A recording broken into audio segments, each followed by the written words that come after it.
and Lulu. And of course, now that time that we want to focus on the cost of living and what the finance bill is doing to the cost of living. At the moment, we want to begin by looking at the value-added tax, call it VAT. At the moment, it is charged at 8% on fuel, but it is being proposed that it rises to 16%.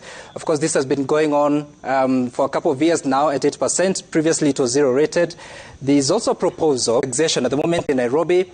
The VAT currently is 8%, and based on the figures that were released by IPRA in May, that VAT was 13 shillings 53 cents. Now it is being proposed that the VAT should double to 16%. Of course, there's several levies that are also part of the cost of fuel that are being proposed that actually they should be reduced. But just a quick look at what has happened to the price of fuel for the past, say, 10 months or so since President William Ruto became.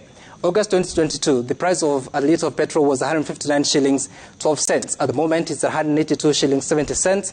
There's a difference of 23 shillings 58 cents. But there's something you need to note that at that time, in August 2022, there was a subsidy of up to 70 shillings a litre of petrol. But for diesel, at the time he became president, it was at 140 shillings per litre. At the moment, it's 168 shillings 40 cents, the difference of 28 shillings 40 cents, but again there was a subsidy that was applying at the moment. For a litre of kerosene, at that time in August 2022, 127 shillings 94 cents.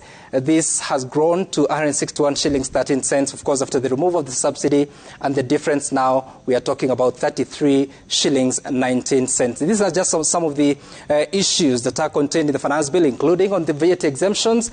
Aircraft spare parts are being proposed that they should be exempted so as to bring repair works back to Wilson Airport. There are the raw materials on fertilizer that are being proposed that they should be exempted from VAT, that is the value-added tax for the inputs, but also there is a proposal to charge insurance claims 16% VAT once you have been compensated. Of course, currently it is non-vertible. That's just a brief of what is happening. Over to you, Ayub and Lincoln, with the government studio.